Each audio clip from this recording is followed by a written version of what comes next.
Et puis, alors, la fin, qui est mise en évidence dans Apocalypse chapitre 19, verset 20, et au chapitre 20, le verset 10, en précisant qu'il sera tourmenté au siècle des siècles. Il est évident qu'il s'agit d'un homme, encore une fois, parce qu'un système de pensée ne saurait être jeté en enfer et y être tourmenté. Or, il est dit que l'Antichrist sera jeté en enfer et il sera tourmenté. Enfin, bien sûr, Jésus. Jésus, est-ce qu'il a parlé de l'Antichrist? Oui, de toute évidence, en particulier dans l'évangile de Jean, au chapitre 5 et au verset 43, il a déclaré « Je suis venu au nom de mon Père et vous ne me recevez pas. Si un autre vient en son propre nom, c'est l'Antichrist qui viendra en son propre nom, vous le recevrez. » Maintenant, certains commentateurs ont émis l'idée que l'Antichrist pourrait être juif, et même descendant de la tribu de Dan. Qu'en est-il? Oui, on comprend cette position. Jésus-Christ est né dans le peuple juif. L'Antichrist, lui, pourrait, par équivalence en quelque sorte, et opposition, mais aussi être juif. Et puis, il y a un détail intéressant, c'est que la tribu de Dan, qui est mentionnée dans le livre de la Genèse, au chapitre 49 et au verset 17, est désignée comme un serpent qui mordra et qui nuira. Et dans le livre de l'Apocalypse, au chapitre 7, lorsque les 12 tribus d'Israël sont mentionnées, la tribu de Dan est supprimée. Elle n'est plus présente dans ce texte de l'Apocalypse. Et ce sont des arguments qui ont amené certains commentateurs, dont Saint Jérôme, il y a déjà bien des siècles, à supposer que l'Antichrist serait un juif venant de la tribu de Dan. 5e chapitre, le but de l'Antichrist. Pour s'imposer, il faudra certainement que l'Antichrist se présente sous une apparence séduisante. Pour les nations du monde, tout d'abord, qui recherchent la paix, la sécurité économique, il se présentera comme celui qui sera à même de résoudre tous les problèmes que l'on connaît aujourd'hui. Problèmes d'insécurité, problèmes de chômage, de tranquillité. En somme, pour les nations, et c'est ce qui ressort de l'ensemble des textes bibliques, il sera l'homme providentiel. Maintenant, pour les Juifs, il se présentera comme le Messie que l'on attend depuis si longtemps, parce que je rappelle que les Juifs attendent toujours le Messie. Pour les chrétiens, ou supposés tels, il se présentera comme le Messie revenu, comme Christ revenu. Et ceci sous la forme d'un surhomme, le surhomme de la fin des temps. Et puis, très probablement, il se présentera même aux musulmans, comme le Mahdi. Dans un certain nombre de traditions islamiques, on parle de ce personnage formidable qui doit revenir un jour, qui doit venir, c'est le Mahdi. Donc, pour les musulmans, il pourrait parfaitement se présenter comme celui qui amène paix et bonheur, comme ce fameux personnage dont il est question dans leur tradition. En tout cas, Jésus met l'accent sur la puissance de séduction extraordinaire qui sera alors à l'œuvre. Il en parle en particulier dans le chapitre 24 de Matthieu. Le chapitre 24 de Matthieu, c'est un des grands textes apocalyptiques des évangiles. Matthieu 24, Luc 21, Marc chapitre 13. Et il précise dans ce texte de Matthieu que les élus eux-mêmes courront le risque d'être séduits. Tellement la puissance d'enténébrement et de mensonge sera grande. Et tout ce qui sous-tendra l'action de l'Antichrist, ce sera une haine totale, profonde, viscérale contre le vrai Christ.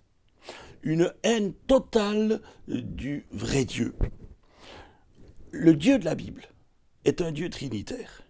Il est Père, Fils et Saint-Esprit. Et le réformateur Luther a eu à cet égard une parole fort intéressante.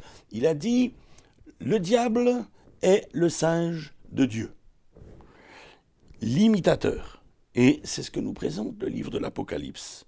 Dans ses chapitres 12 et 13, ce qu'il nous montre pour la fin des temps, c'est une véritable trinité satanique, en imitation et en opposition à la Trinité divine. Il y a d'abord Satan, le père du mensonge, qui nous est présenté symboliquement sous la forme d'un très puissant dragon rouge, plein de rage, contre Dieu, contre le peuple de Dieu. Et puis ensuite, il est question de l'Antichrist, le fils de la perdition, acharné contre Christ, contre les siens, symbolisé par une bête immonde qui va monter de la terre. Et finalement, il est révélé que l'Antichrist aura un acolyte qui est appelé dans l'Apocalypse le faux prophète. Le faux prophète qui montera, lui, de la terre. Ce dernier personnage sera l'ennemi personnel du Saint-Esprit de Dieu. Et le mal sera donc finalement incarné dans une véritable trinité diabolique. Je résume, Satan, l'Antichrist et le faux prophète. Et cette trinité mensongère attirera bien sûr sur elle le jugement de Dieu d'une façon terrible, absolue, radicale. Arrivé au fait de sa puissance et devenu fou d'orgueil, l'Antichrist rassemblera ses armées à Armageddon, c'est-à-dire dans la vallée de Megiddo, en Palestine, dans une tentative désespérée de s'opposer à la venue glorieuse de Jésus-Christ. On trouve ça dans le chapitre 16 de l'Apocalypse, dans les versets 13 à 16, et dans le chapitre 17 de l'Apocalypse, au verset 14. Et c'est là que l'on voit, notamment, mais on le retrouve dans d'autres textes, notamment dans Zacharie, qu'il sera écrasé par l'apparition victorieuse, glorieuse de Jésus-Christ, qui reviendra pour instaurer un règne de paix et de justice. Il faut mentionner encore un nombre qui a suscité beaucoup de questions et qui est indiqué, souligné comme étant le nombre par excellence de l'Antichrist. C'est bien sûr 666 que l'on trouve dans l'Apocalypse au chapitre 13, versets 17 à 18. Le texte biblique nous dit ceci: « Personne ne put acheter ni vendre sans avoir la marque de la bête ou le nombre de son nom. C'est ici la sagesse, que celui qui a de l'intelligence calcule le nombre de la bête, car c'est un nombre d'hommes, et son nombre est 666. » Il y a eu beaucoup de commentaires contradictoires sur ce passage quelque peu mystérieux. Il faut savoir tout d'abord qu'en grec, mais c'est aussi vrai de l'hébreu et du latin, les lettres de l'alphabet servent aussi de signe pour les chiffres. Par exemple, Aleph en hébreu ou Alpha en grec, ça vaut 1. Bet en hébreu, Beta en grec, équivalent de B dans notre alphabet, ça vaut 2. Et il est possible d'additionner la valeur numérique, ainsi, de chaque lettre, et d'arriver à un total qui forme ce que l'on appelle le nombre du nom. Le nom, donc, de l'Antichrist donnera le total 666. Alors, en arrangeant plus ou moins les lettres et les titres de personnages très connus dans l'histoire, on est arrivé à retrouver bien des fois ce fameux chiffre. Ce qui montre qu'il faut être d'un côté très prudent avec les interprétations, mais d'un autre côté, ceci souligne encore une fois que l'Antichrist aura eu beaucoup de précurseurs. On a pu trouver le chiffre 666 dans Staline, dans Hitler, dans Néron et dans bien d'autres personnages encore. Il y aurait maintenant une autre manière de décoder ce texte et ce nombre en comparant Christ et l'Antichrist. L'Apocalypse nous dit que c'est un nombre d'hommes. Et ce livre, le dernier de la Bible, est rempli de chiffres symboliques. Le chiffre 7, très présent, exprime la perfection divine. Par contre, le chiffre 6 se rapporte à ce qui est humain. 6, 6, 6. C'est le nombre imparfait. Le chiffre parfait serait 777. Donc 666 toujours au-dessous de 7 qui est la perfection. Mais c'est le summum de l'humain qui voudra se faire adorer comme Dieu. Un écrivain du nom de Mauro a noté à ce sujet, je cite, « Ce nombre, c'est aussi la finalité du progrès, la consommation de la civilisation. C'est le total, les trois dimensions, la longueur, la largeur et la profondeur de l'œuvre de l'homme. Et dans quelque sens que vous calculiez ces dimensions, vous arrivez à 6. Ce nombre symbolise la suprématie de l'homme, l'homme exalté à la place de Dieu, trônant au sommet de son œuvre et s'écriant dans son délire « Regardez à quoi l'homme a pu arriver ». Le livre de l'Apocalypse nous parle de ce chiffre 666, chiffre de la bête, chiffre de l'Antichrist, et nous dit que ceux qui ne voudront pas porter ce signe ne pourront ni acheter ni vendre. Ce qui nous montre bien que les grands enjeux finaux sont des enjeux essentiellement économiques. Acheter, vendre, ce sont les principes fondamentaux de l'économie. Et aujourd'hui, c'est l'économie qui commande tout, c'est l'économie qui domine tout le reste, qui domine les médias, qui domine la politique, qui domine parfois, dans une certaine mesure même, le domaine du religieux, le social. Tout est aujourd'hui dominé par l'économique. On est vraiment dans la civilisation de l'argent. Pratiquement, le chiffre 666 ouvrira l'accès à notre code AVS.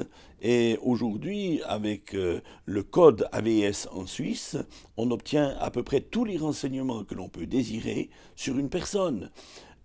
Aujourd'hui aussi, on sait que dans le domaine de l'informatique, on retrouve le www, mentionné 3 fois, et en hébreu, c'est le vav, et la lettre vav en hébreu vaut 6. Sans vouloir forcément assimiler l'informatique à l'Antichrist, mais il n'en demeure pas moins que numériquement, le fameux code www que l'on retrouve toujours dans l'informatique nous donne aussi 666, 666, le chiffre de l'Antichrist. 666, ce peut être enfin la proclamation de l'impuissance finale de cette trinité satanique que nous avons mentionnée. 1, de Satan à égaler Dieu, parce que cela a été dès le départ l'ambition de celui qui avait été Lucifer, le porteur de lumière, un archange glorieux qui n'a pas supporté d'être le numéro 2, d'être juste après Dieu, et qui s'est révolté contre lui, devenant ainsi le Satan de la Bible et des Hébreux, c'est-à-dire l'adversaire. Et toujours son ambition a été désormais de supplanter Dieu. Mais il n'y arrive pas, il n'y arrivera jamais. Et puis l'incapacité de l'Antichrist à égaler Christ, et puis finalement l'incapacité du faux prophète à égaler le Saint-Esprit, parce que le faux prophète sera, lui, le singe du Saint-Esprit. Le faux prophète concentrera l'attention de tous sur la personne de l'Antichrist. Donc, il tiendra dans la Trinité satanique le rôle du Saint-Esprit dans la Trinité divine. Dans la Trinité divine, le Saint-Esprit met l'accent, met en évidence la personne de Jésus-Christ. Il glorifie Dieu. Eh bien, le faux prophète mettra l'accent et glorifiera l'Antichrist. Alors voilà, quoi qu'il en soit, finalement, ceux qui vivront ce temps-là et l'avènement de l'Antichrist, eux, ils sauront définitivement ce que ce chiffre signifie et qui il désignera. Un 6e chapitre, je l'ai intitulé « La chute de l'Antichrist ». Alors nous y avons fait allusion, l'Antichrist sera donc finalement vaincu, mais est-ce qu'on peut connaître les circonstances de sa chute? J'ai essayé de rapprocher les divers passages bibliques qui nous parlent de la fin de ce sinistre personnage dans l'Ancien comme dans le Nouveau Testament.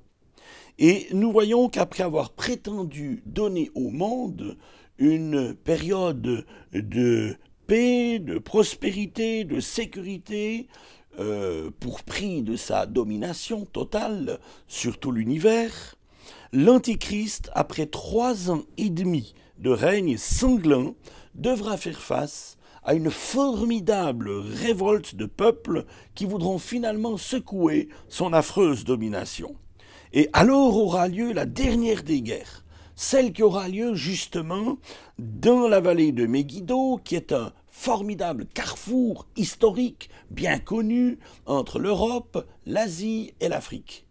Et à plusieurs reprises déjà dans l'histoire, il y a eu de grandes batailles dans cette vallée. C'est un carrefour stratégique. Et l'Antichrist, à cette occasion, poursuivra le but d'en finir une fois pour toutes également avec les Juifs. Il sera animé d'une haine formidable contre le peuple juif et il rassemblera contre Jérusalem toutes ses armées. C'est ce qui nous est dit notamment dans le livre du prophète Zacharie au chapitre 12 et au verset 9, au chapitre 14 et au verset 2. Mais il y aura bien sûr sous-jacent son désir très fort et constant de combattre Jésus-Christ, de livrer un dernier assaut, parce que c'est à ce moment aussi que Jésus-Christ reviendra pour établir son règne de justice et de paix. C'est ce que nous dit Apocalypse 19 au verset 19. Jésus-Christ apparaîtra alors sur la montagne des Oliviers en face de Jérusalem, et de là, il pulvérisera ses adversaires. C'est ce que déclare Zacharie 14, versets 2 à 4. Enfin, à ce moment-là, sera fixé le sort éternel de l'Antichrist. C'est le chapitre 19, verset 20 du livre de l'Apocalypse qui nous dit « La bête, c'est-à-dire dans le cas particulier l'Antichrist, fut prise. Et avec elle le faux prophète, son acolyte, qui avait fait devant elle les prodiges par lesquels il avait séduit ceux qui avaient pris la marque de la bête et adoré son image. Ils furent tous les deux jetés vivants dans les temps ardents de feu et de soufre. » Il est ajouté un peu plus loin, au chapitre 20 et au verset 10 de l'Apocalypse toujours, que son sort final sera d'être tourmenté jour et nuit au siècle des siècles, avec le diable et le faux prophète qu'il aura secondé.